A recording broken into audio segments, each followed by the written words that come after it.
let me talk to you a little bit real quick about what I'm demonstrating tonight, because there will be no turning tools involved. I was inspired by Billy's demonstration of the juniper bowl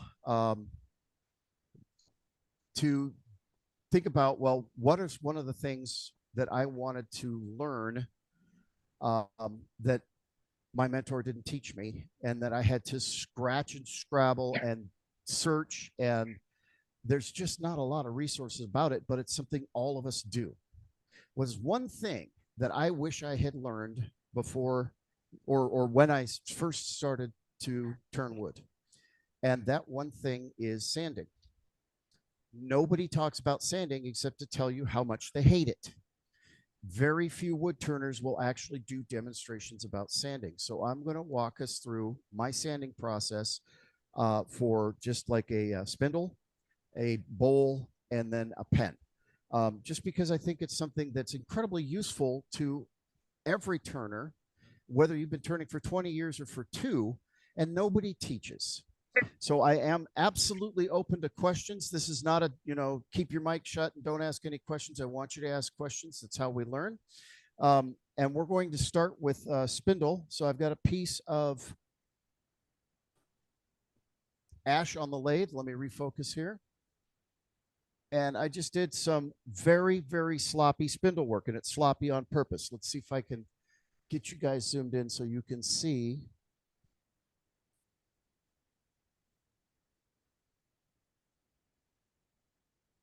Okay, so you can see ridges and tool marks. You can see a little bit of torn grain here in this part. You can see tool marks and ridges over here. And I did this intentionally. I wanted to make it rough so that we could talk through how to correct these things. And obviously, when it comes to sanding, obviously, the first thing everybody's going to tell you is learn to use your tools well so that you don't have to sand as much. And that's a no-brainer. And we get lots of demonstrations about tool use. But what do you do when you're having a bad day? Or what do you do when, say you're at a buddy's house and he doesn't have the same sharpening system as you, so your tools get dull? What do you do when you have to sand? Sanding is a necessary evil. We always have to sand. I'm going to show you my processes. They are certainly not the only way to sand, and everybody has different methods. But this is what I have found worked for me, and this is methodology I've developed over about 8 years.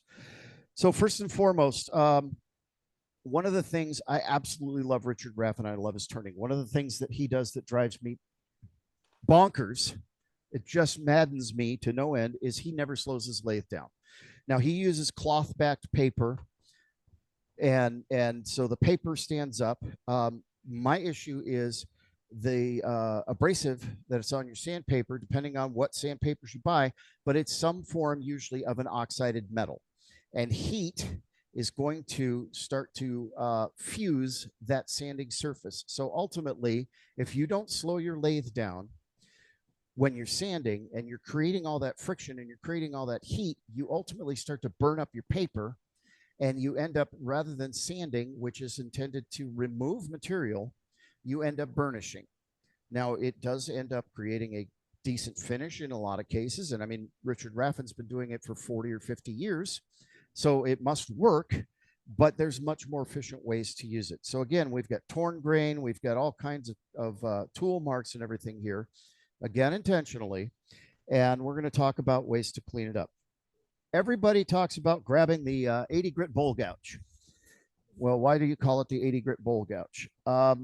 My opinion is that when we start with the coarser sandpapers, 80, 120, and 180 primarily, we are removing material as much as we are smoothing material. And we're going to go from removing to smoothing. So the 80 grit bowl gouge, the 80 grit sandpaper, which nobody, I can't go to 80 grit. 80 grit is useful if you need to refine a shape. I generally sand around 450 to 550 RPM. And if I want to get rid of those big tool ridges and maybe just massage a shape a little bit. So I have to remove material. I'm going to use an 80 grit sandpaper. And if it's really bad, before I bought my steady rest on the long lathe, I was making a cane and it just would not bounce. And so I had a really bad wobble in the middle. And the only way to rectify it was it was the first time I'd ever done it. I actually picked up 60 grit sandpaper. But when you use 80 grit sandpaper, I want you to observe something. Now, the major bumps of the tool marks disappeared, but I put, hang on, let me zoom in. I put, for some reason I'm not highlighted. I can't see that. Hang on a second. We can see the vertical. Okay, can you see? So, scratches, okay, if that's what you're talking about. Yeah, I put scratches in there, right? Yeah. So when you're using that coarse sandpaper, thank you. When you're using that coarse sandpaper, you're putting scratches in there, and those scratches are going counter to the grain. They're 90 degrees to the grain if you've got a pure between centers with straight grain like this ash. I mean, it's very straight grain. So I've got basically a little crisscross, little hash marks. A lot of people wait until they're at the higher grits to do this. I say absolutely not. Do this at every grit. Take your sandpaper, stop the lathe, and turn your sanding marks 90 degrees. Sand with the grain. Now, I am not removing 80 grit scratches here. I'm still sanding at 80 grit, and I'm still putting scratches in it at 80 grit. What I am doing, however, is redirecting those scratches from going this way around the piece to going with the grain. And that will actually serve to disguise those scratches and make it more difficult for you to detect them with the human eye. So it looks a lot smoother than it is, but it's actually still 80 grit. It's still, if you feel it, it's still pretty coarse. Okay. So the first thing I would say is get your sanding in, as far as getting, if you need to reshape or anything, you're using that higher grit, get your sanding in. But always on end grained, always stop the lathe and sand with the grain. And you can even go so far as to cup that paper a little and make it down around that bead. So you can get those perpendicular lines out around the bead. And it's a little bit of more work, yes, but at the same time, it has the same effect even going around that corner, and it's going to clean that up more. Also, don't forget that you can fold that sandpaper and get down in those creases, okay? So you can get down, or take a single sided sandpaper, back that edge in if it's real tight in there, and get that edge in there so that you can get that crease real clean. You can also, I got to see if I have a splinter sitting laying around. I usually have a splinter around because when I burn lines, I don't like to use string. I use or wire. I use a splinter of wood. I don't have a splinter, but here's a business card. Here's a little wood business card. If you need to get into a crease, you can wrap it around something solid so that your fingers aren't in there and you can get in at that angle. That's a useful tool. Another useful tool is if you have something round that fits the shape, and I'll back you guys out so you can see something round that fits the shape, say, of a cove. JJ, that in there. JJ, we weren't able to see what you were doing with the business card. Oh, I'm sorry. Okay. Okay. So this is just a little wooden business card, and I just folded it in there.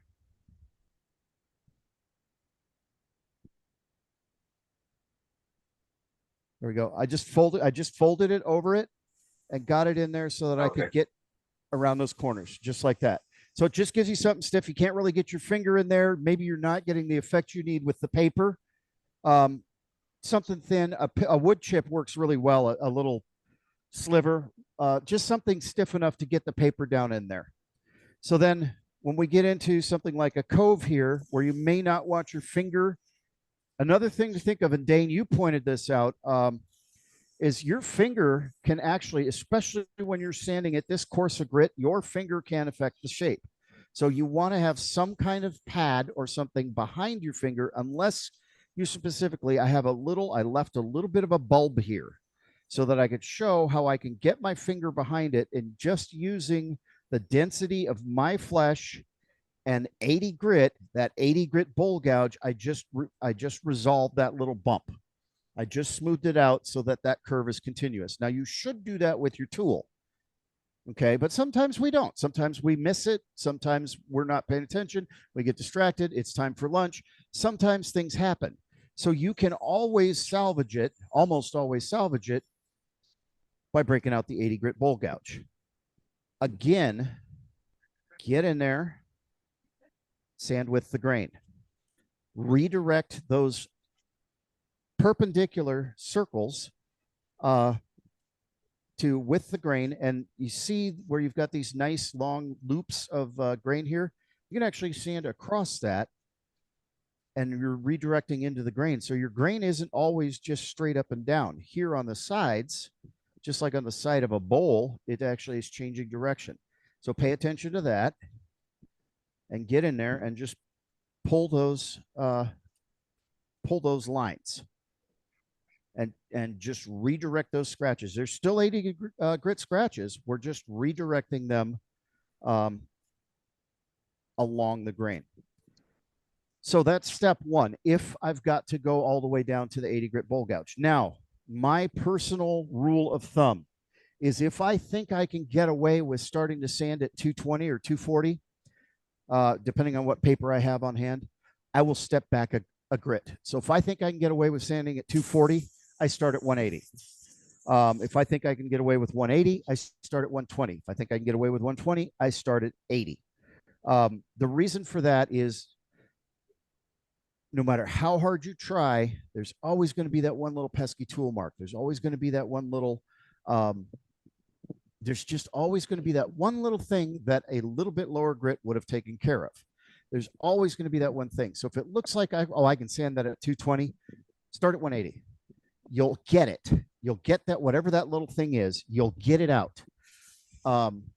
Whereas if you start at 220, it's going to actually highlight that little issue, that little tool mark, or that little bruise in the wood where you dug the heel in too hard or whatever.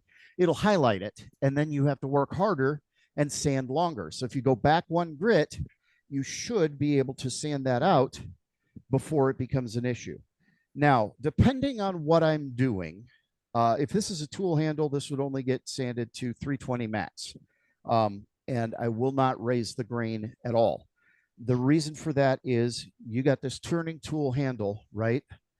You're going to hold this a lot. And this one is 4 years old, 3 years old, 4 years old, 3 or 4 years old. I use it almost daily. I use it every time I pick up the lathe. So I have built a patina, and it has smoothed out, but there's still, excuse me, there's still enough texture to the wood, because I only sanded it to 320, so that one, the boiled linseed oil that I finished it with was able to soak in and polymerize, but two, it's not so smooth that I lose my grip, because it's just slight, because, you know, I got a catch and it just shoots out of my hand because it's slippery. I always keep a tool handle no more than 320 grit, because I want it to have some texture to it so that I don't lose a hold of it. This is a fresh one. It's going to yellow with time. Also ash, but it's going to yellow with time. But again, that's only sanded to 320, so that I have a good solid grip. And especially for a hollowing tool, you really want to, you don't want your hand slipping on this. And if you are in the South and have a non-air conditioned shop, you're going to be sweating. So making sure there's a little bit of texture on there is pretty important. So that was 80. And now I'm going to step up to 180 because I don't have any 120 flat, but usually I could go into 120. If you have to skip a grit like that, you're going to have to sand a little bit longer. That's just the nature of the beast. And we're just going to focus on the beads here and the little V cut right here, just because it is boring and it'll take too long to sand the whole thing. But I just want to show you the technique. So again, getting into that corner, into the crease, fold my paper. I can get it in there. I can get the actual edge in there, just like that, so that I can get down in there. Or again, I can just get one side of the paper. So I'm pulling the paper in this direction. Here, I can actually point my finger so that I'm working the paper in that direction so that it is on the face of that bead. And then I'll do the same on this side. I'm working the paper in that direction so that it gets on the other face of the V on the bottom of the cut there. Again, same thing. As soon as I'm happy with that surface, so you see I've got those perpendicular lines. I'm going to come in and pull those scratches lengthwise to disguise them. And you can see just in 2 grits, as soon as I start coming with the grain, it really starts to calm down all those perpendicular scratches, and they're starting to disappear.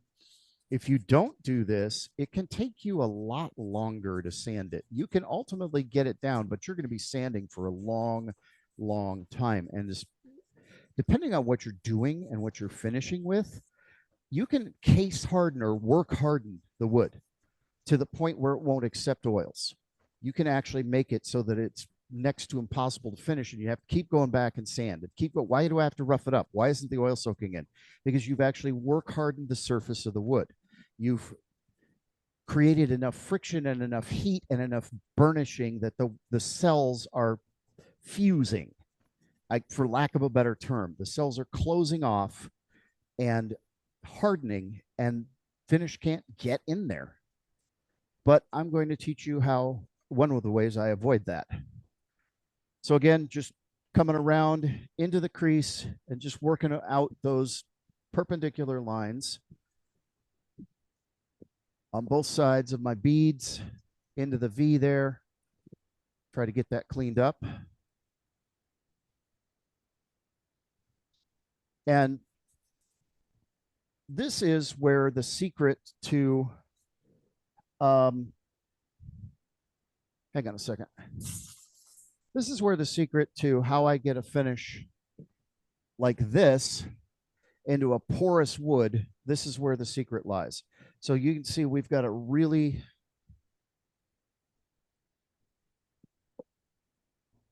I'm not a high gloss person.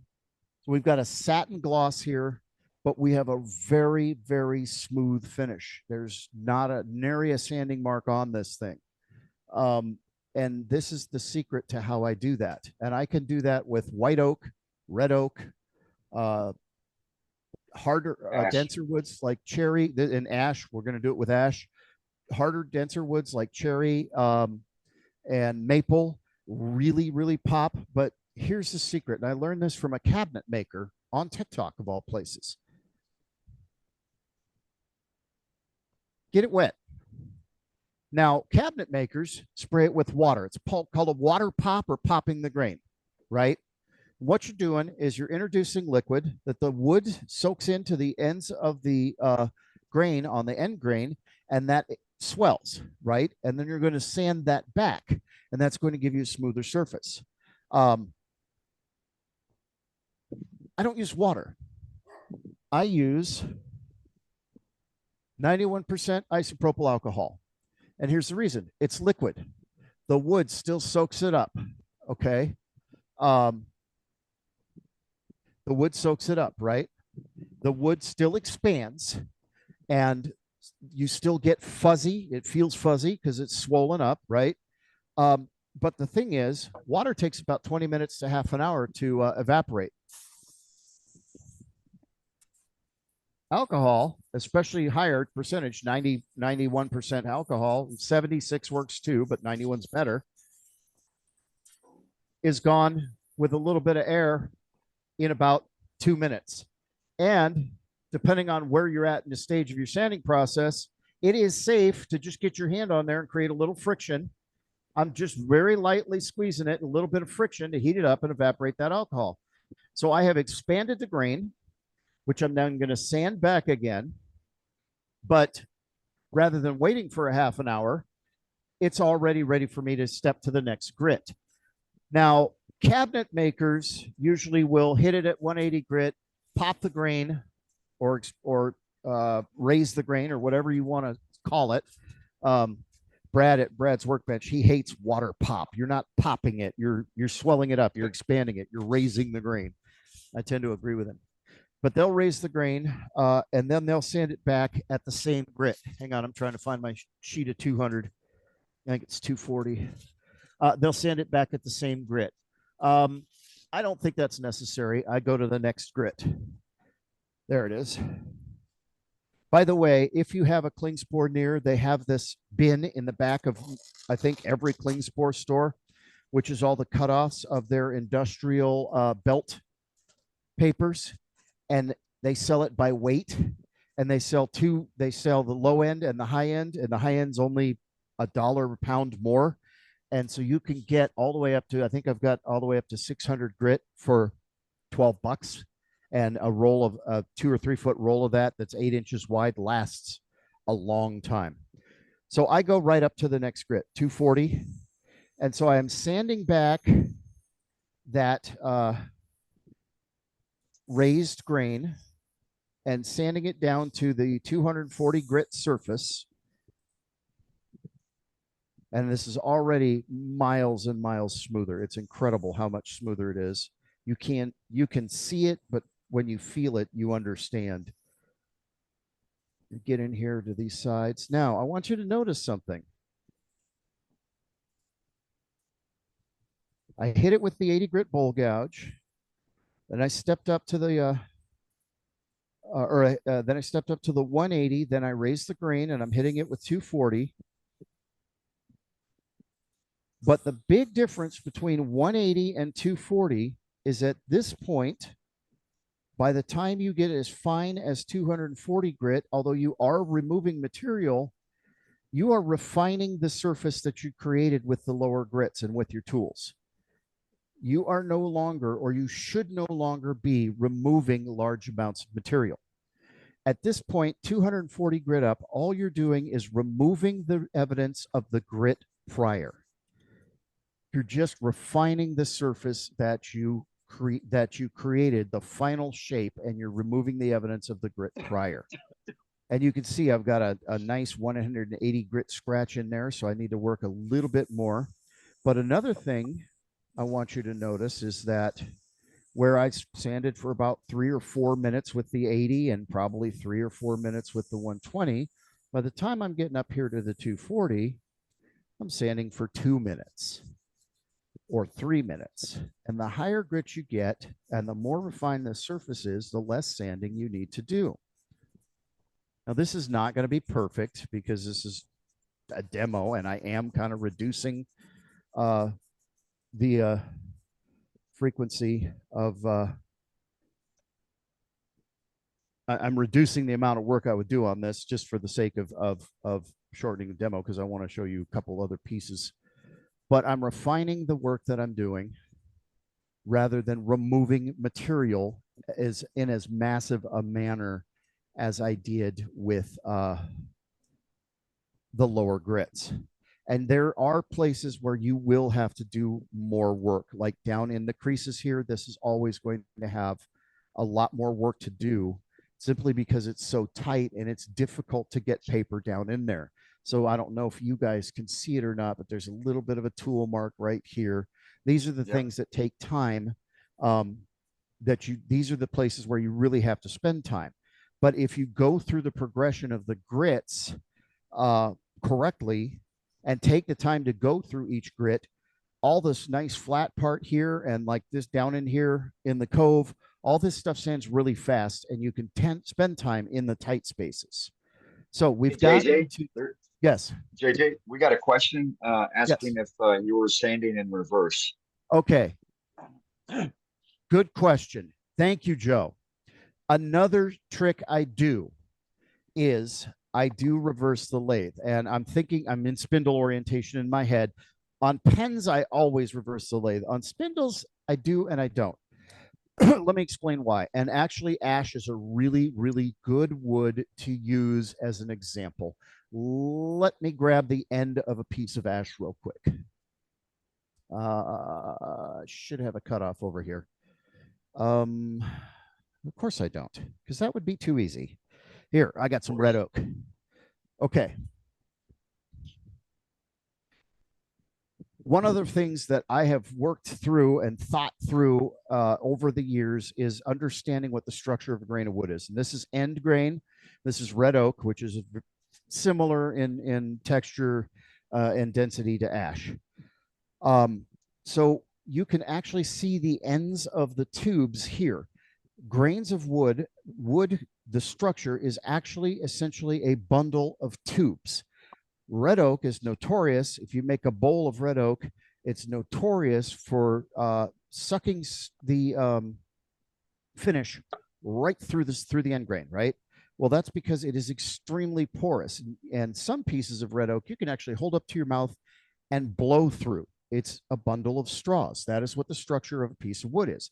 The density and the hardness speaks to how open those straws are, how tight they are, but they're all straws. All the grains of wood are straws, and their sole purpose, the reason that they develop that way, is so that they can carry water and nutrients up the trunk of the tree from the soil into the foliage, feed the photosynthesis process, and then carry nutrients from photosynthesis back down throughout the organism through the soil. So we have grain, that is the straws, right? Now, think about, and I meant to make myself a bundle of straws, but I forgot to go buy straws.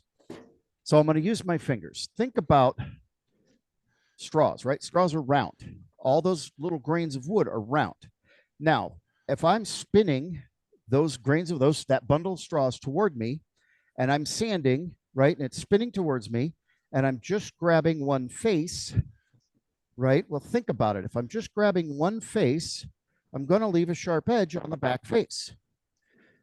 So if your lathe can reverse, if you reverse your lathe and you've only been sanding in one direction on an end grade piece, and you feel it in reverse, and you feel it, oh, don't do that tonight, forward, it's going to feel smoother forward. Because, again, you've sanded one face of those straws, but what about the backside that you sharpened? Now, another way to explain that is if you take a bundle of straws and you take a pair of scissors and you cut those straws, right? So here's that grain, right? And I'm going to hit it with the scissors and I'm going to cut it. What I'm going to do is pinch it and leave a sharp edge on the back. And it's going to be round where the scissors addressed it and started squeezing it, but it's going to pinch and leave a sharp edge on the back. That's on the end grain here. That's why end grain, if you don't sand it right, feels rough. So if you reverse it, you are then smoothing down the backside of the straw. You're taking off the little point on the end grain and you're rounding it back over. Okay. And you get a smoother surface.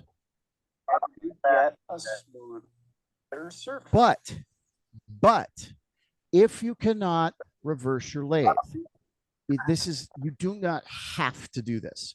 I have just found it leads to a smoother surface if you sand in reverse as well. And again, depending on what the finished surface is that you want it to look like, if the smoother and shinier and glossier you want it to end up, then the more thorough of sanding you want to do. So you do want to sand it in both directions.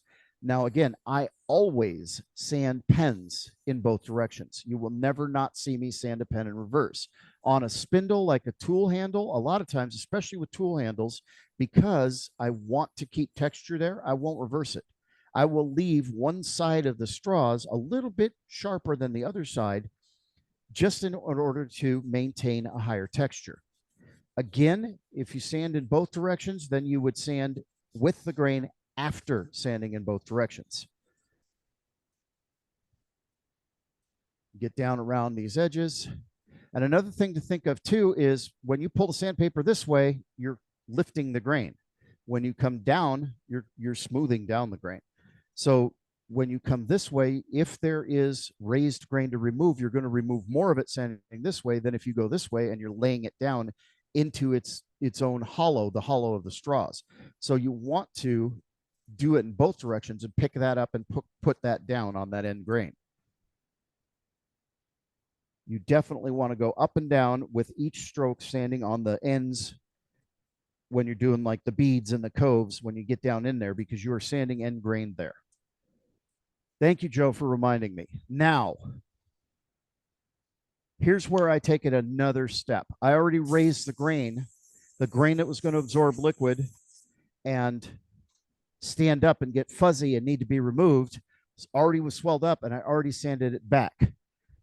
Okay, so now when I hit it with alcohol, I'm not raising the grain. This is what I learned from that cabinet maker. What I'm doing now is I just sanded at 240 grit. Is I'm removing the 240 grit. I'm getting sand.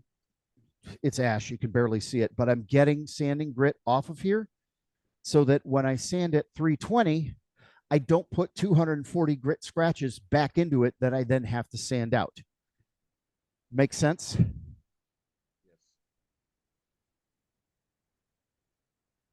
I've used mesh.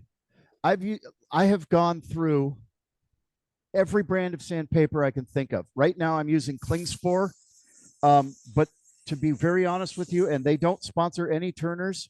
So because I asked, to be very honest with you, the absolute best sandpaper I have ever found for wood turning is the Green Wave from Woodturners Wonders. This is a Mylar back, and I'm not sure exactly what the oxide is. It's not aluminum oxide, but this is a very hardy oxide, whatever their grit is. I have to make myself throw these away. It doesn't wear out it lasts forever. It takes a lot to get build up in it. It lasts a long, long time. It was actually created, if you read their website, if you read their propaganda, they're all wood turners, and they created this for turners. The Mylar back makes this stuff last forever.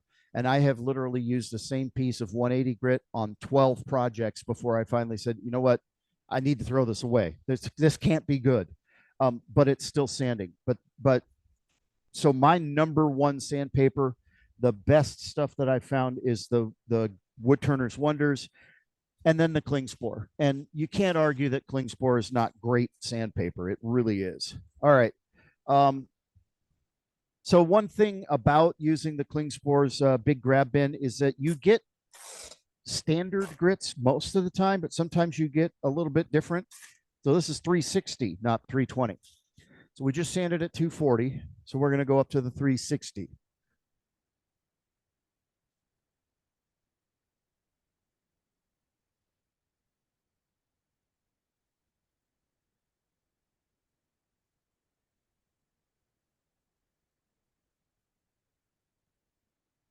Step away from the mic. Yeah, the Klingspor Gold is good. Klingspor paper, look. The reason I went and got Klingspor is because I could go to a Klingspor. Otherwise, I would have ordered Woodturners Wonders. And to be brutally honest, Klingspor is a little less expensive. I really, really love the Woodturners Wonders product, but it is not cheap at all.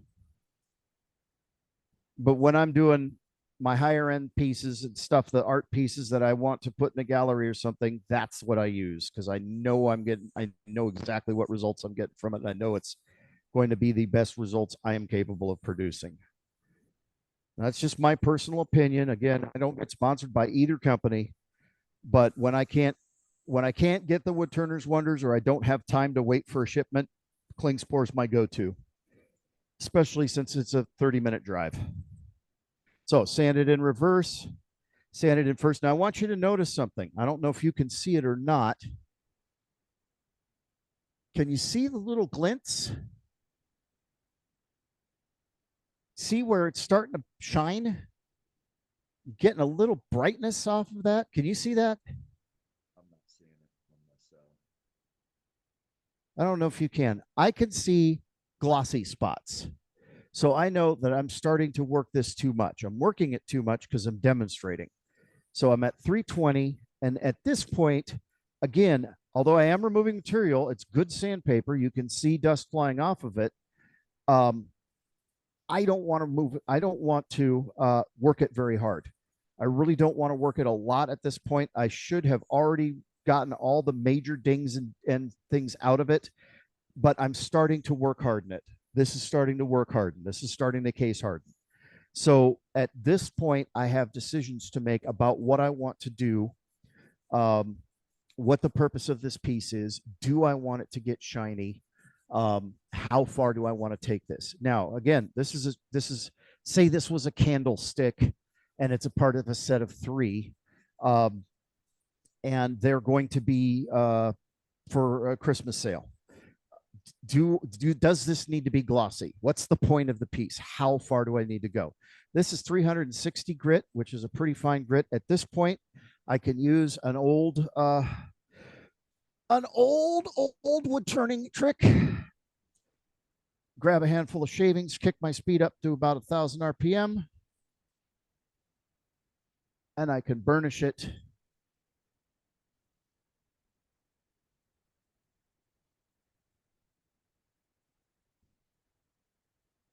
And that's an acceptable level of finish for something like simple candlesticks. That's actually a nice little satin finish, and it's not bad. So I can do that, and I can walk away from it and know that this is going to be a nice piece. But again, depending on the point of the piece, depending on what I'm trying to get, especially in spindle, I may want to take it higher. I have a piece of olive here that I turned down to roughly pen dimension, big pen, because pens, when I turn pens, I always want these to have high gloss. They always need to be the shiniest, brightest finish they can be. Hang on, let me get you guys swung over. Sorry, this camera is suspended above from a boom, so I have to lock it down really hard.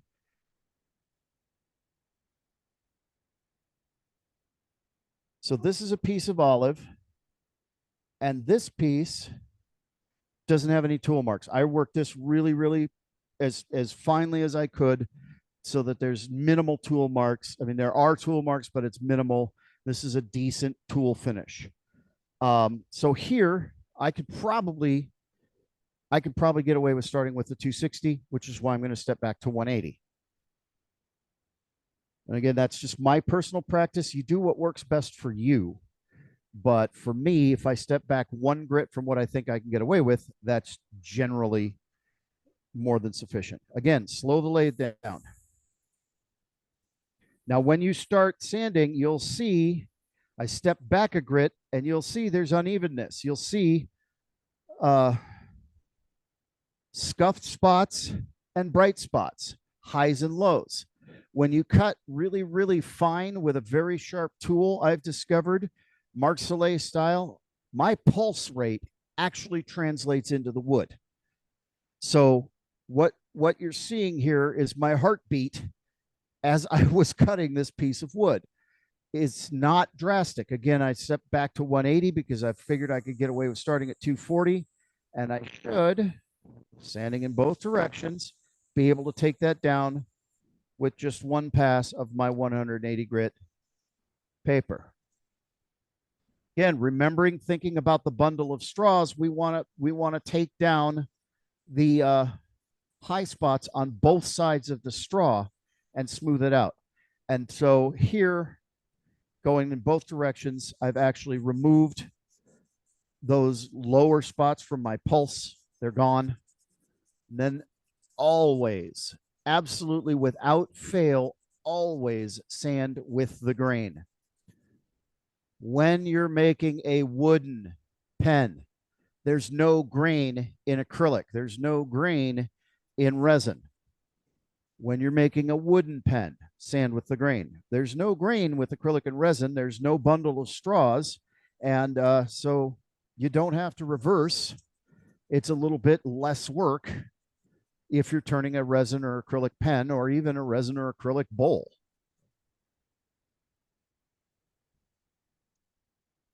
So with the grain, and then again,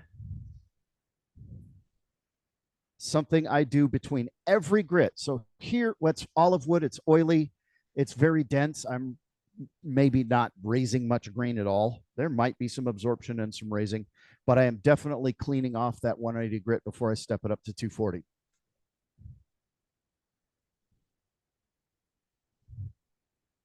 So always, without fail, raise the grain. So we're going to step up to 240. And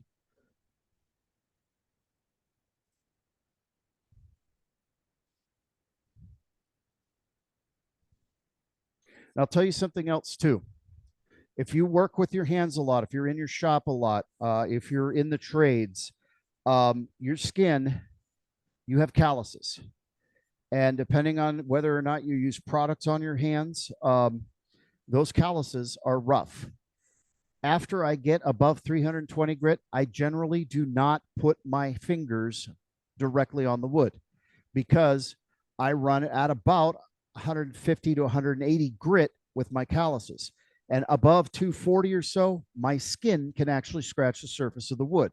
Now, when you're turning a pen, something that somebody's going to have in their hands day in and day out, that's not something you want to have happen. Or when you're turning, say, something, you know, really spectacular to go into a gallery, that's something you probably don't want to have happen. So consider the fact that your skin does have texture, and especially if you have a lot of calluses, you can actually damage the surface of the wood just by touching it while it's spinning. Just something to keep in the back of your head. So again, going with the grain. And I'm going to show you, we're going to take this to 400 grit. And then I'm going to show you a little workaround. There's a nice little crack in there. That's cool. Then I'm going to show you a little speed up step, I guess you could call it. Okay. Again, I've already raised the grain. I've already sanded back anything that was going to expand, but now I'm cleaning the leftover 240 grit off of the wood before I scrape it with the 320 so that I don't put 240 grit scratches in it. But you can see we're already getting a really nice fine surface here. And we're going to take that to high gloss. 320. And again, the alcohol is gone. It's already evaporated. It's dry. I can keep sanding. If it's not all the way dry, but you're pressed for time or you want to keep sanding or something, think about this. Wet sanding is a thing. The alcohol will evaporate quickly, but wet sanding doesn't hurt a darn thing. If you need to keep going because you're on a time crunch or something, it's not going to damage things if you wet sand it with the alcohol. What it will do is pack into the sandpaper, and your sandpaper will gunk up really fast. But you're not going to hurt the surface if you wet sand it with alcohol, but the alcohol is going to dissipate really quickly, so it's not going to be wet for very long. And again, the difference between raising the grain with alcohol and water is the fact that the alcohol's gone in under 2 minutes, and you're going to wait 20 or 30 for water, but they both do the same thing. Okay, again, with the grain. If I were making a pen out of this, what I might do right here is hit that crack with CA glue and then sand over it just to pack that dust down into it and fill that crack. We're not going to go that far right now because this is a demo, not an actual pen. And then, so I hit it. I felt the surface with my fingers, but my fingers are rougher than what I just sanded it to. So I'm going to go back to the 320 real quick and clean that up. Okay, we're going to clean it one more time.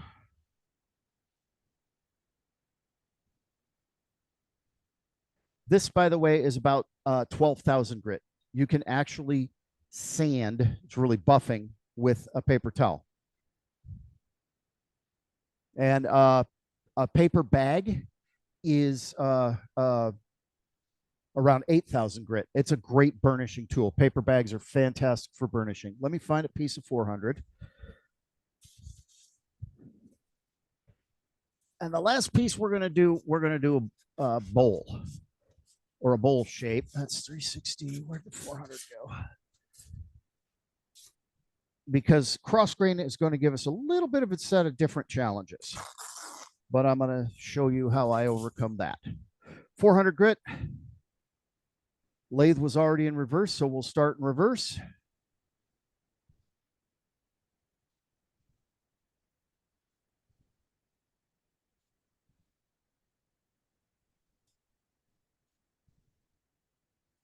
And at this point in time, yes, we are removing material, but really all we're doing is making sure we get rid of the 320 grit scratches and just smooth it out. We're not changing the shape in any way, shape, or form. We're just cleaning up the prior grit.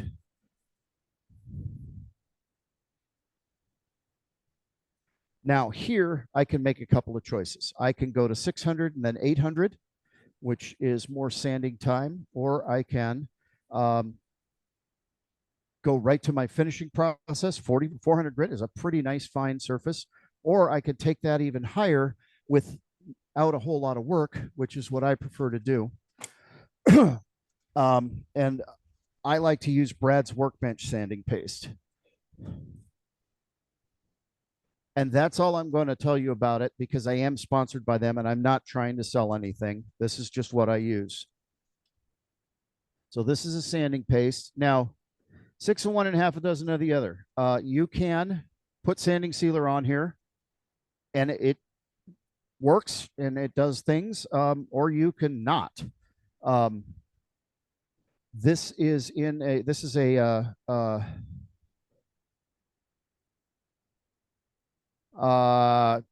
there's a word that I'm blocking on, but the more you work this paste, the finer it gets. And it's in a mineral oil carrier. So whatever sanding paste you use, rub it in first. And then what I do is start the lathe as slow as I can. I'm on the middle band of my Laguna, so I'm at about 320 to 1800 RPM. And Pliable. Sorry? Pliable. Not pliable, frangible. Frangible abrasive. Not frangible. Friable. It's friable abrasive. Thank you. Yes, it's a friable abrasive, meaning the more you work it, the finer it gets. So I take the wet part of the towel at the slowest speed I can do my lathe, 320, and I make sure that it's everywhere. Then I go to a dry part of the paper towel, kick it up 100 RPM.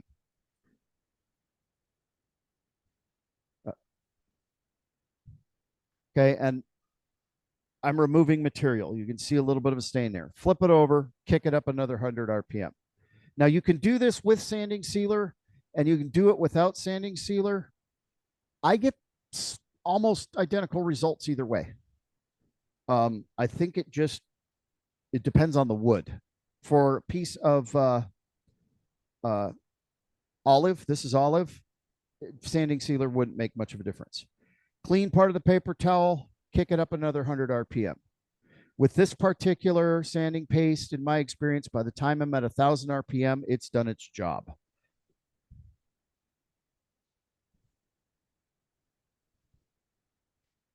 And now here is where you can, there's 857 different ways to go to the next step. Once you've got, let me get a clean paper towel. Once you've got it to this point.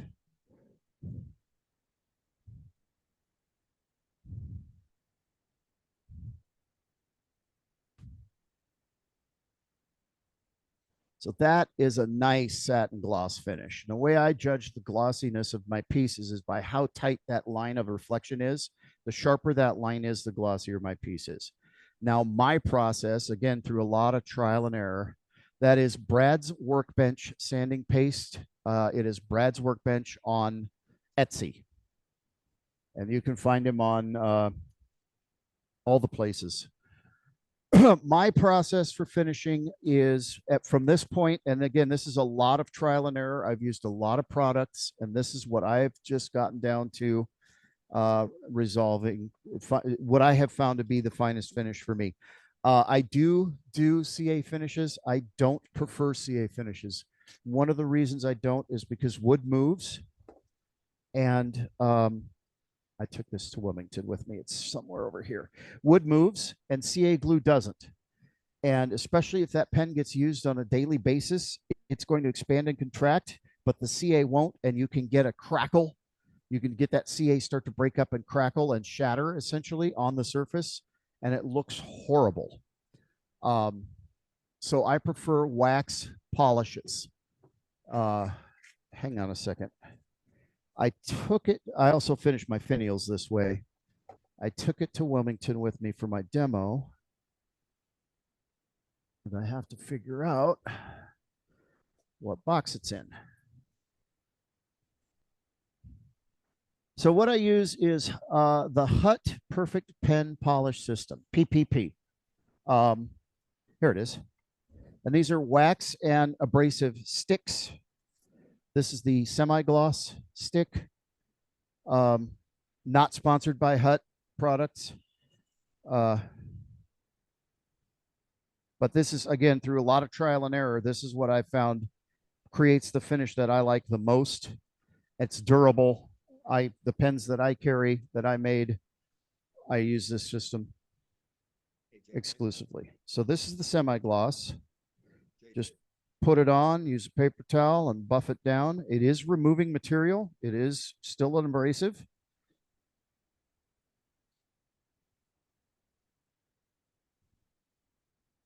Hey, JJ. You get up to about 1200 RPM.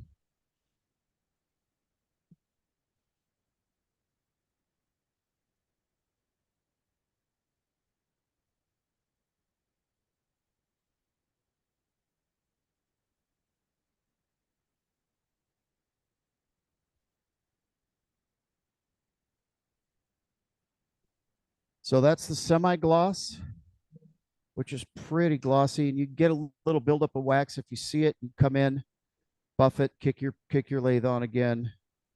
If you find a spot where where wax built up, or that was a little puff of paper towel, you just come back and clean it.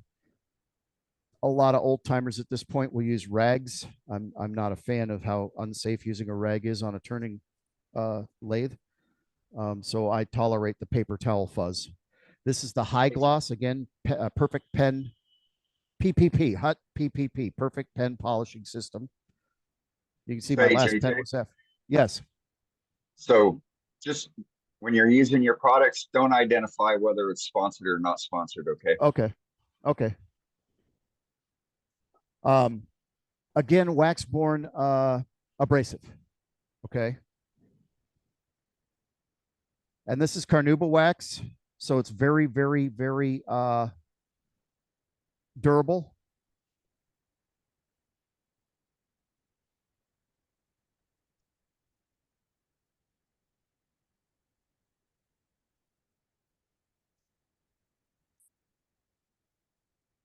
This is their high gloss.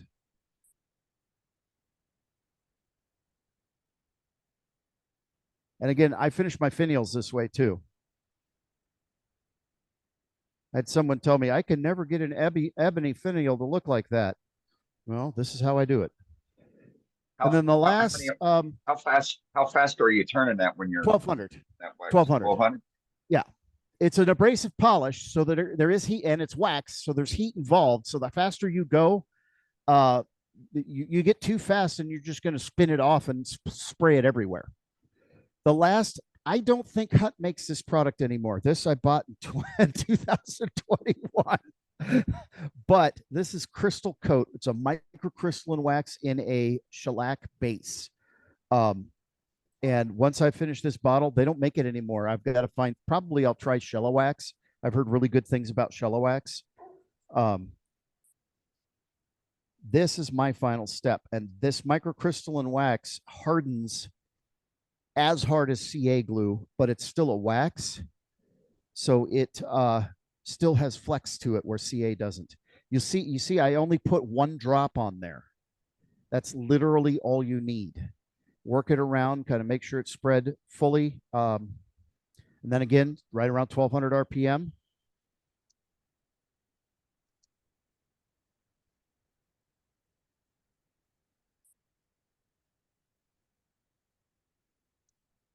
And that, I don't know if you kept track or not, but I went from a kind of a fuzzy reflection line to a nice, sharp, almost laser sharp reflection line. That's a high gloss polish. That's a long lasting polish. But what I really like about it, this is lace wood that I finished this way 4 or 5 years ago. I use this every day. I still have a good solid finish on it. But what I like, the reason I finish wooden pens this way is because this has built up a patina. And one of the things for me personally, when I'm using a handmade pen, is that handmade and personal are part of that piece. So that patina that I've built up with my own skin oils and everything through repetitive use day in and day out has meaning to me. And the wax finishes allow you to build a patina, but you still get a deep shine. It's still there. And I dropped this. I've stepped on it. I've vacuumed it up in my shop vac. I've bounced it off of the floor, and it's still a good solid finish. So that is how I will sand and finish a pen or a finial or something that I want to be high gloss. That's my process. The last thing we're going to do is talk about bowls, because with a bowl, that's all been end grain. With a bowl, we're cross grain. Techniques can be a little bit different, and there's some tools that can help you and make things a little bit easier and quicker when you're sanding bowls.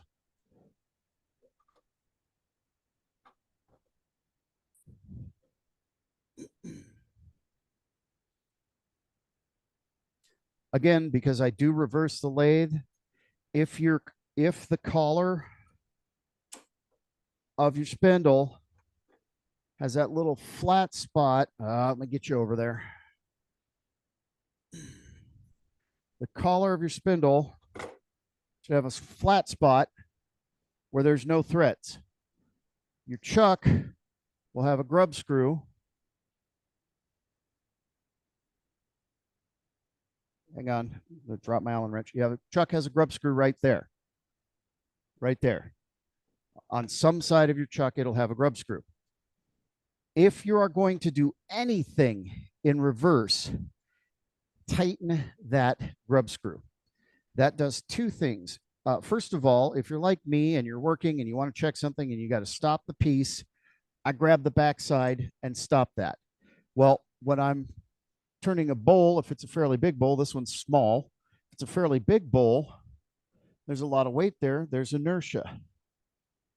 And that inertia, if I just grab and stop it, could unscrew the chuck from the lathe. And the bowl alone flying around the shop is pretty bad, but the bowl with the chuck attached to it flying around the shop is terrifying.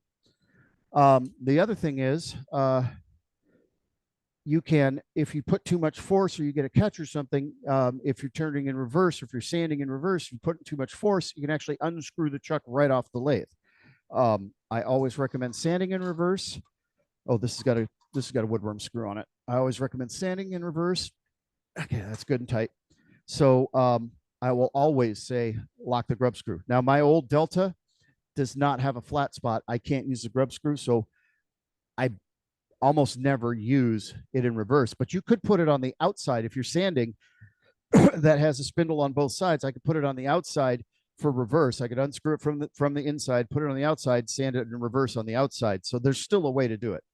So this is just a quickly turned bowl. It's not bad cuts. There's still marks on purpose because I want to show you some ways to sand that and clean it up. You can see tool marks. You can see lines, again, perpendicular to the path of travel, right? And so the first thing we're going to do is we're going to hit this with 80 grit sandpaper, just paper. Slow your lathe down again. 550 max RPM. I wouldn't sand faster than that. So you can see I'm raising up some tool marks. Okay. I'm getting those raised up. But here's the other thing I'm doing. Really, especially in the cross grain to the end grain here, to cross grain to end grain, really pronounces the perpendicular lines. Those really pop out. They really stand up. That can really create an issue, and it can end up being something that you're sitting here for hours on end. And I have done this, literally sanding with the grain on the end grain to try to make that disappear. There are 50 different models of these, I'm sure. This is the Woodturners Wonders Turbo Turning Inertia Sander. I like this because it's magnetic.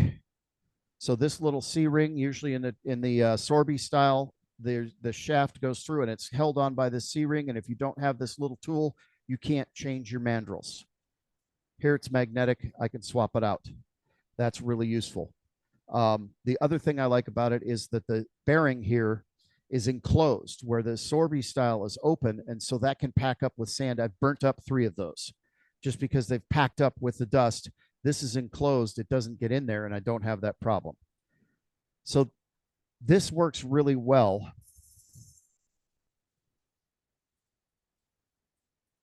Because it's spinning.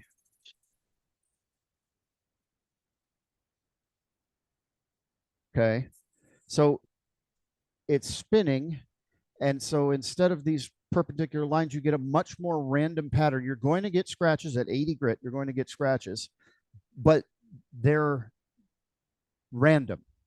So the eye, again, it begins to be fooled. Here's another thing I like about inertia sanders. If my lathe doesn't reverse, that does not mean I can't sand in reverse. Because depending on which side, and let me slow all the way down here. Depending on which side of the sander I put pressure against, I can reverse the sander. Just like that. So if I can't spin the lathe in reverse, I can still sand in the other direction.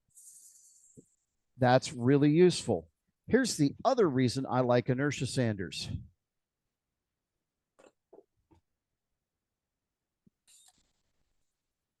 That dies, and I have to stop and swap out batteries and recharge it. And these are old. I need new ones. They're old, so I have to swap out batteries and recharge it every 20 minutes. So the inertia sander is powered by inertia. It's powered by the piece spinning around on the lathe, right? So I don't have to worry about batteries. As long as I've got power for my lathe, I'm good to go. Now, if you can reverse your lathe, absolutely do so, again, because we want to get both sides of the straw, and now we're working on the ends of the straw. So we're going to be able to do a much more thorough job and get a much more thorough finish if we're able to reverse. It's just a little bit more efficient than if you can only do it one direction. Now, let's see if you can get in there and see that surface. Mark Soleil will tell you he hates these things because they make little circles. See, you can see. You know, Now, Mark is here. Oh, Mark hey, is Mark. here. Yeah, Mark doesn't like these because they make these little circles, which is why I love them, because instead of these concentric rings, right, I've got a random pattern. This is very much random. Yep, it's circular, but it's not locked in the same direction. So as I continue through the grits and remove the prior layer, it becomes where I can't see any scratches because because again, once you're above about 240, once you get to 240 and above, you're just removing the sanding marks from the prior grit. And by the time we get up there, as we'll see in just a few minutes, you're not going to see all these patterns. So here at the lower grits, you absolutely need to be careful, because if you dig in, if I just really power in, and this is using sandpaper, just sandpaper with it spinning. This is using an orbital. It's any way. If you dig in, you will create a pattern, just like if you're using a texture tool. The other thing I think that is a major importance, especially in bowl sanding, is you need to let the sandpaper do the work, not muscle. Slide you guys over. Okay, let the sandpaper do the work. So when it looks like I'm white knuckling, I'm really not. What I'm doing is setting that against there and making sure that there's enough pressure that I'm spinning the wheel. Okay. There's enough pressure that I'm spinning the wheel, but what I'm not doing is leaning into it. You can see where I lean into it and it start to lose control. Make sure there's enough pressure that the wheel will spin. So you're getting that random pattern. Okay. But let the sandpaper do the work. You should not be breaking a sweat sanding. Let the tools do the work for you. Again, sanding in both directions. And especially because we're going end grain to side grain, end grain to side grain, especially important that we raise the grain.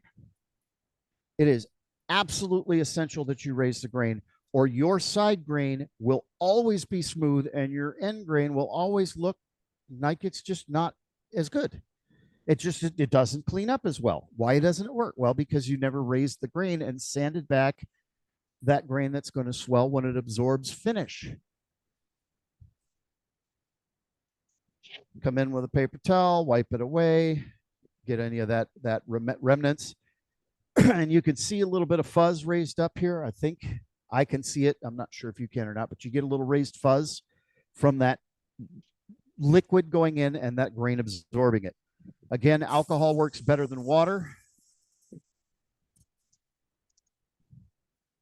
because in under 2 minutes, it's going to be dry enough that I can continue to sand. And if it's a little wet, you can add friction or you can just wet sand it. It's okay. It's not going to hurt anything. That was 180. We'll go to 220.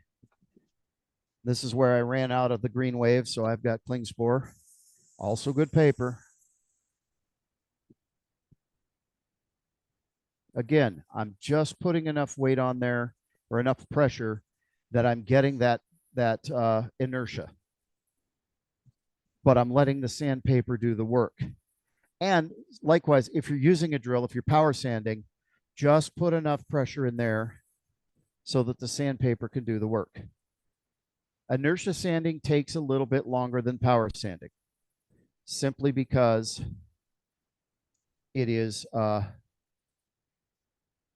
not going to travel faster than the bowl.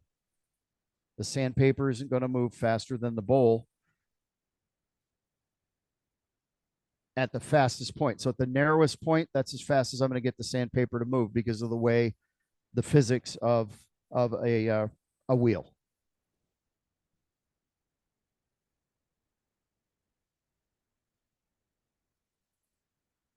Check your surface. Okay, we've got, because I was leaning on it heavy, I do have a lot of these weird orbital scratches. So this is going to take a little bit longer, a little bit more work. And here's where power sanding can give you a little bit of an advantage over inertia. Simply because it's moving faster and you can specifically ensure that you're turning against the grain or against against the rotation. So if the bowl is turning toward you, you want to make sure that you're in tighten or drill mode. You're turning in the opposite direction. And you see how much dust I'm raising there? I'm really getting a lot off of there. And again, not trying to put a lot of pressure. You want to try to stabilize it, not let it get that bounce. If it does, just pull it away. Approach it again. Pull it away if it starts to bounce on you. Approach it again. But if I sand with the direction of the bowl, I'm barely doing anything, and I really have a hard time controlling it because it's going a little bit faster than the bowl in the same direction, so it's trying to skip forward and make the bowl go faster. If I sand the opposite direction that the bowl is turning, then the grit's actually biting into that wood and actually doing its job. And again, I'm really not putting a lot of pressure on here. I'm just focused on stabilizing it, not letting it get that bounce. And again, both directions. So in this case, in a bowl, sanding it with the power is going to get you a little bit faster than the inertia. And it's just a matter of speed. Oh, I hate sanding. I don't want to be here. This is boring. This will speed you up a little bit.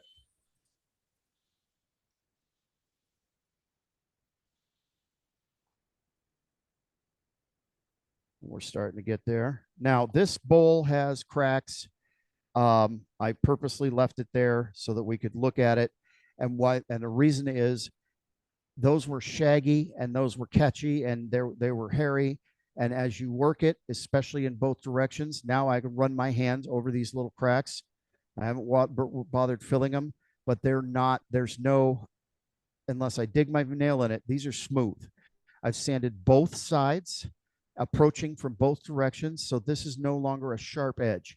That doesn't seem important until a 9-month-old plays with a wooden bowl and there's a crack in it and their little tiny skin cells catch in there and their hand gets caught, which you don't think, because we got tough calluses, but a baby doesn't.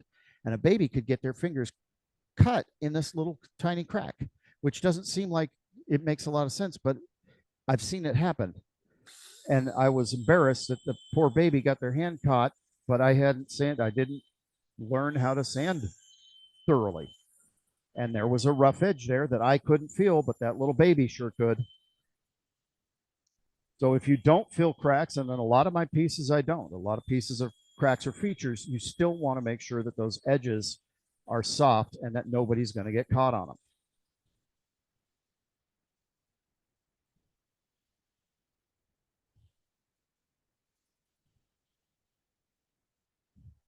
So we sand in both directions, and we're going to hit it again with the alcohol. We've already raised and removed the end grain that's going to swell, but what we're doing now is cleaning off the prior grit so that we don't put 240 grit scratches in a 320 grit surface we're about to step up to. Now, soft grain, spalted wood, punkiness. There's so many different ways to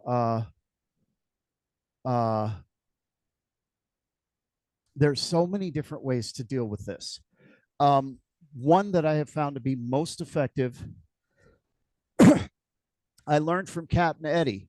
Well, I stole the idea because originally the idea was Obi Shine Juice, which is, here we go. This is some Obi. Ooh, time to make more. I need to throw that away. This is about 2 years old. Obi Shine Juice. This is food safe Obi Shine Juice. This is super blonde shellac and a 1 pound cut with a tiny bit of mineral oil as the carrier rather than boiled linseed oil. So this would be a food safe Obi Shine Juice. Well, that got me to thinking, what about sanding sealer? And I've used Mylands for years, but Mylands has a lot of crazy chemicals in it. So what I did was I made a 2 pound cut of shellac in Everclear. And this is a really effective sanding sealer. And actually, you can do a French polish with this. You can use this as a finish and put layer upon layer upon layer until you get that high shellac gloss. Works really well. Super blonde shellac. As far as I know, the only place to get clean, non-chemical laden shellac is Old World shellac. I may be wrong. You get the flakes, you mix it yourself. They have a chart on their website that tells you what the cuts are. So it tells you how much shellac per cup of liquid is a cut, which I can't remember off the top of my head, but that works really well as a sanding sealer. And the reason I do that is because it is food safe. Shellac is food safe. Everclear is arguably food safe. It's for consumption. So, and it works really well. Once the alcohol evaporates. Right. Once the alcohol evaporates, it works really, really well. So I really, if I'm going to use a sanding sealer, and if it's something that's going to be used for consumption, if it's going to be a food bowl, I use my 2 pound cut of shellac, and it works really, really well. 320 grit.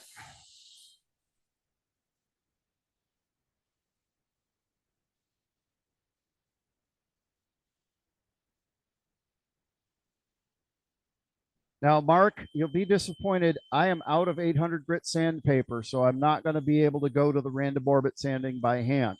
but we'll talk about it in a minute. At this point, all I'm doing is removing the prior grit. So we sanded from 180 to 220. This is 320, and I'm just getting the 220 marks out. I'm not removing major amounts of material. I'm refining the surface that I have.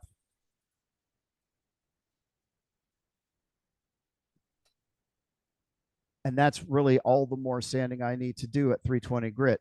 Again, this is roughly turned. I really didn't take a lot of time and get the good cuts because I'm teaching about sanding, not cutting. The better your cuts are, the less sanding you have to do. It's that simple. If you're cutting good, sharp tools, small bites, and moving your blade slowly, you are going to get very, very little sanding necessary. Let me find a piece of 400. I know there's one here. We might have to skip to the 2-inch.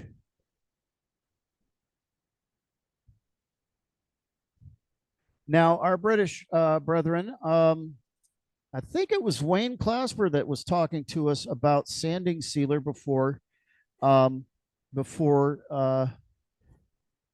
good grief, before abrasive paste. I think it was Wayne, but I may be wrong.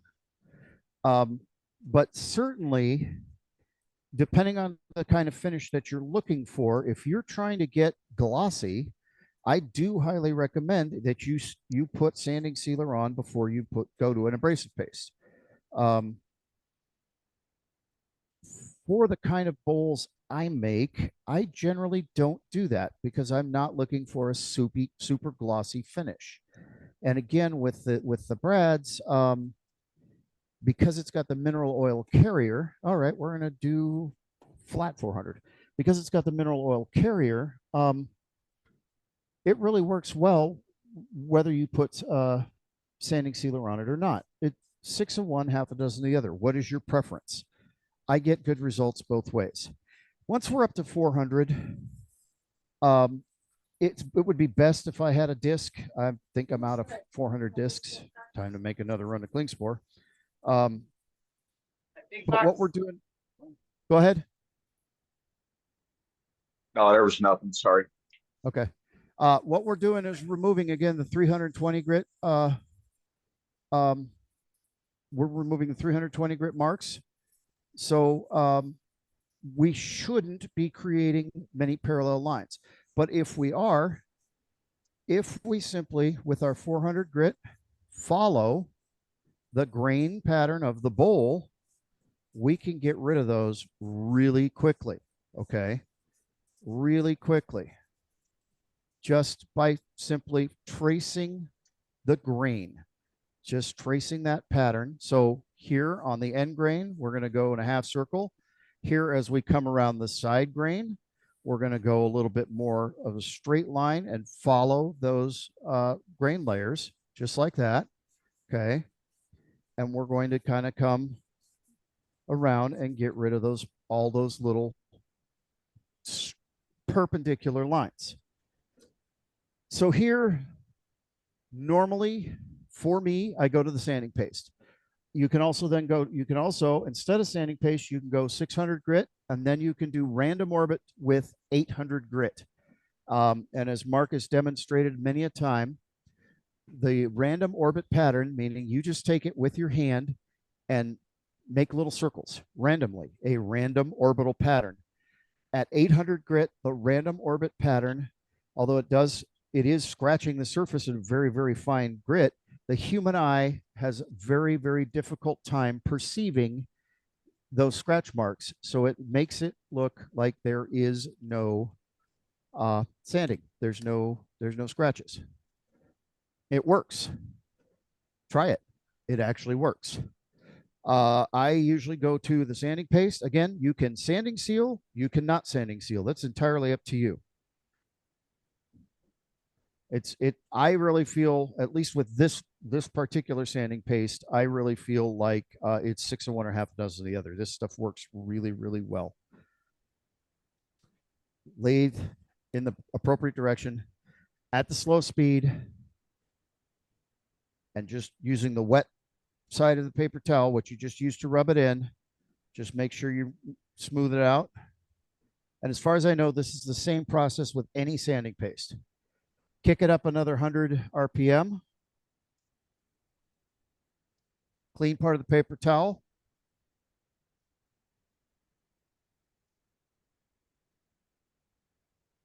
Clean part of the paper towel, 100 RPM.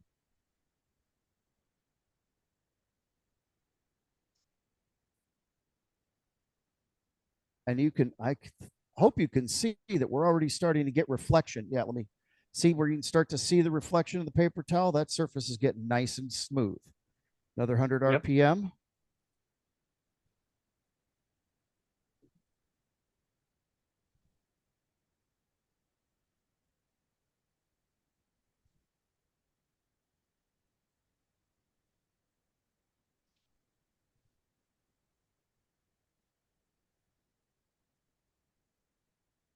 Now, yeah, so you can see I'm still removing material. So I want to clean part of the paper towel, kick it up another 100 RPM, and I'm just going to rinse and repeat till that paper towel comes away clean.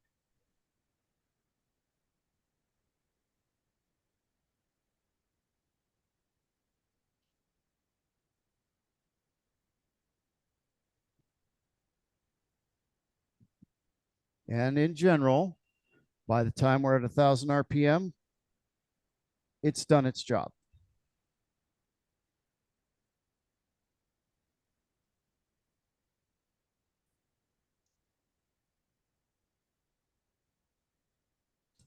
Now, that does have a mineral oil carrier. So there is a very fine coat of mineral oil in there. Okay. They all, Leonard, they all leave fuzz, but the blue shop towels are the best I've found. They're just super expensive, but blue shop towels work best. This does have a mineral oil, which acts as a carrier. So oil finishes work really well on here. Brad's Workbench has a tongue wax, which is beeswax, carnauba wax, and tongue oil, and it's a thick mixture. You put it on, you wait about a half an hour, and then you buff it on the lathe. They have a tongue honey, which is more tongue oil to beeswax and carnauba wax, pure tongue oil. You put it on off the lathe, and then you buff it off. This was finished. This was finished with the tongue wax. So that's got a layer of tongue oil soaked into the wood, and then beeswax and carnauba wax buffed. It's all one, and it buffed over. And this is a very durable finish. I have a coffee cup I made that I used that to finish with, that I drink coffee, hot coffee out of, and it doesn't leak. End grain coffee cup. But that, in a nutshell, is my sanding process that it's taken me 8 years to develop, and I wish somebody had taught me 8 years ago. Don't we all? Yeah, which is why I decided that's what we were going to do tonight. Any questions? Blue shop towels, by the way, yeah, they're the best. Cotton cloth leaves the best finish. You just have to be careful with it. Absolutely. Another great tool, which, by the way, for buffing and finishing and sanding. And I meant to show this. Dane specifically mentioned getting your finger marks in if you're sanding, right? And having to have some kind of buffer. This is the 3M white quad zero pad. You wrap your sandpaper around that, especially when you get up into the higher grits. So if I got 400 sandpaper and I want a really, really nice refined finish, right? I wrap the sandpaper in that. Here, going back to the camera. I wrap the sandpaper in that, and I hold that. And so I have a buff, a pad, my fingers indentions not going to get into that surface. This works really, really well. Also, when you're sanding a natural edge or a live edge piece, and you don't want your fingers near that live edge, you just don't. Trust me. Ask me about the scars. You can wrap that and get right up on the edge, and this takes the beating. So I've got the sandpaper wrapped around it. That takes the beating, not my hand.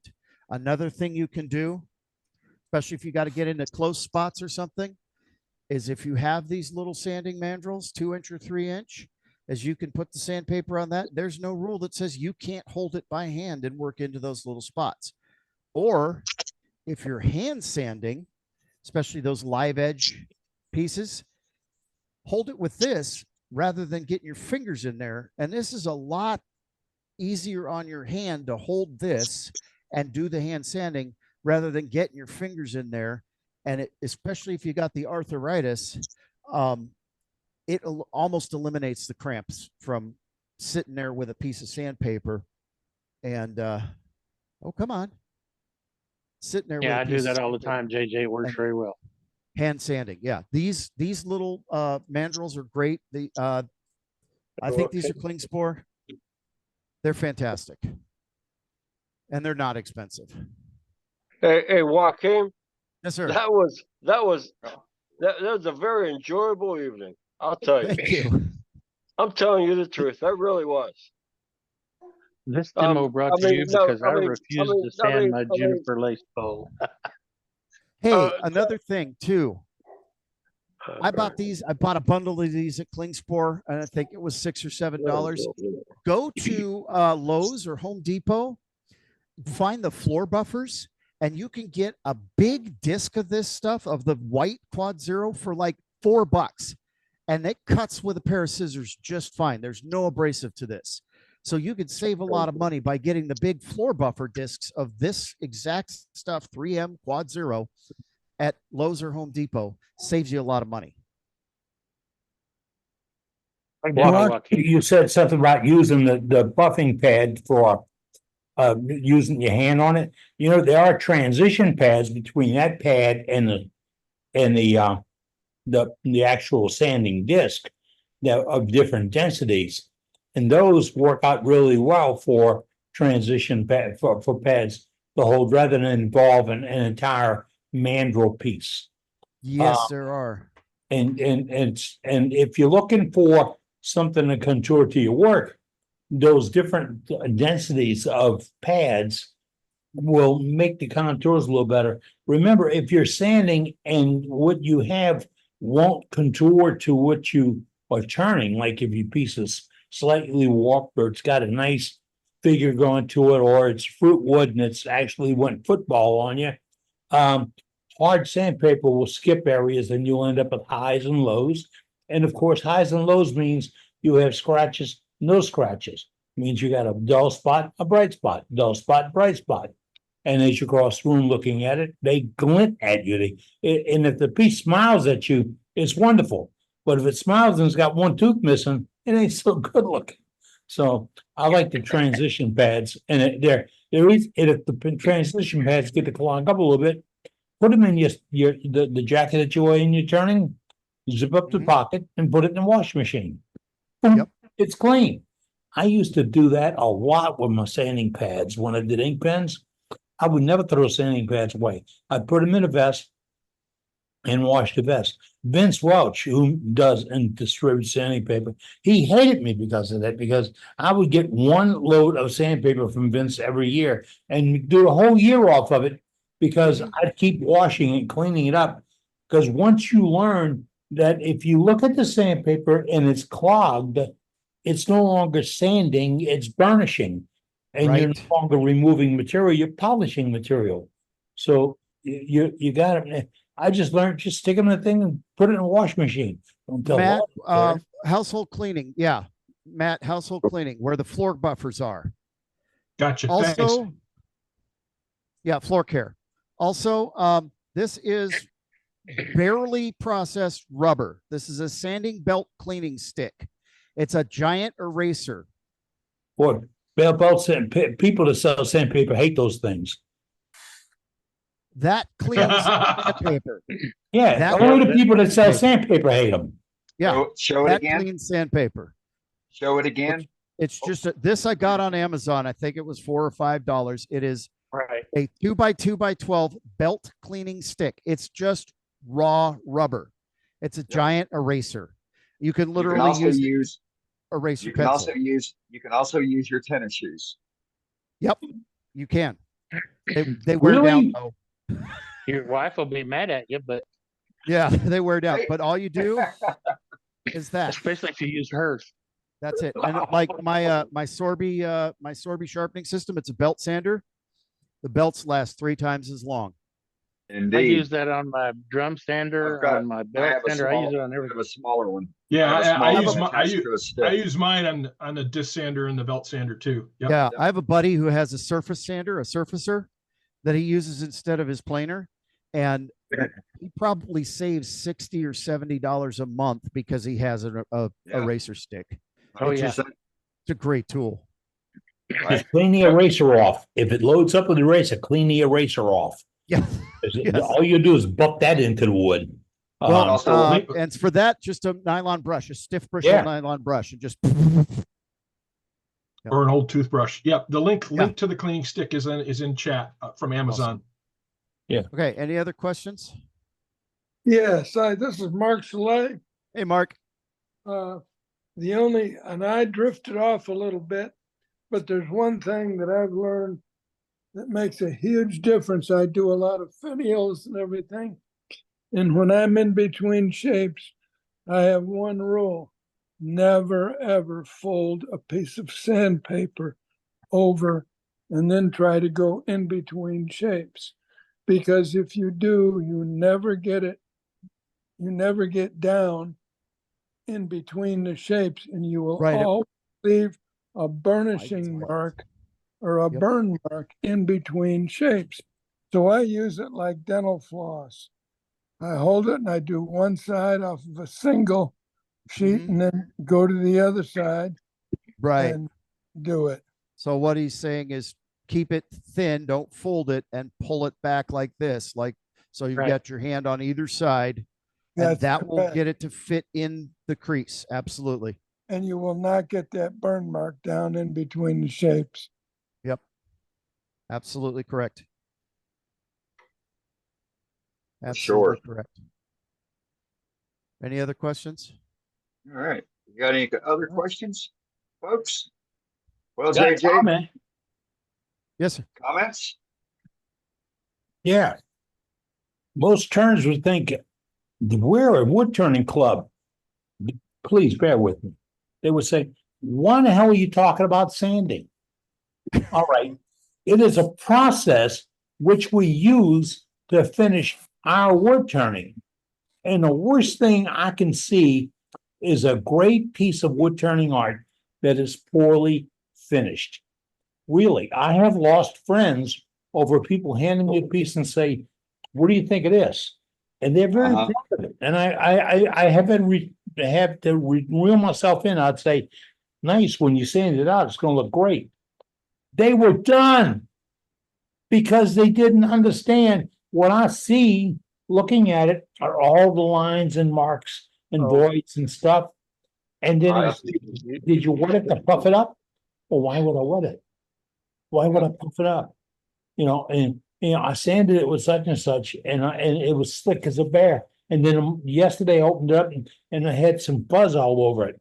Well, because you burnished it, So we're talking sanding because sanding is in the process of wood turning, just like we talk finishing and prep for finishing and cleaning and polishing, everything else.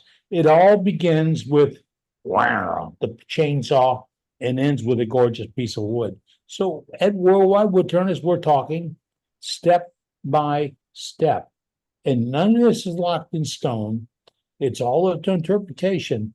But what we had tonight with JJ, he explained the basics. I love this. When you can sit down and talk about it and be real about it and understand it, like Mark said, don't fold that paper over.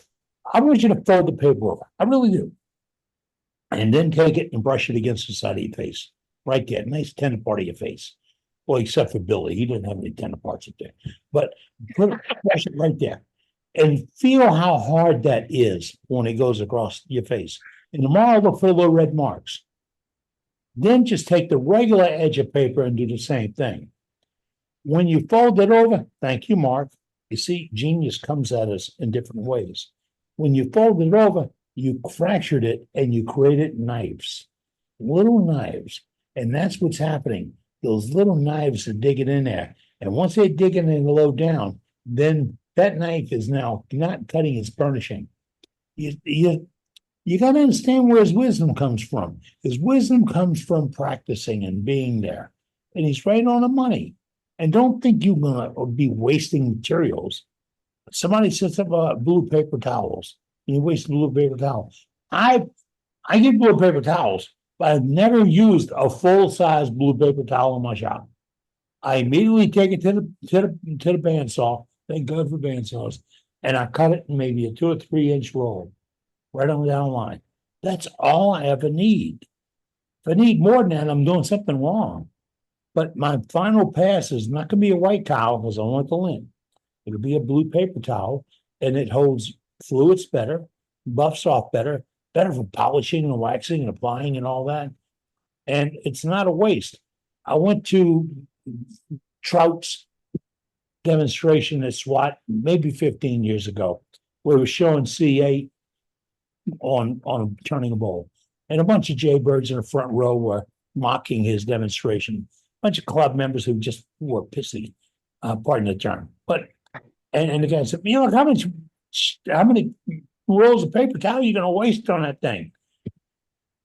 What they didn't realize is he was, for demonstration's sake, he wasn't using a strip. He was breaking a piece over and folding it up and doing it.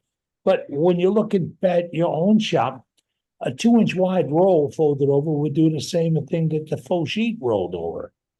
It's go practical on it. Think about what's getting used and what's getting tossed. And actually, what is your end product going to be? So we're showing you all the variations. This is awesome for us. This is why we get together. This is, this is why we were formed.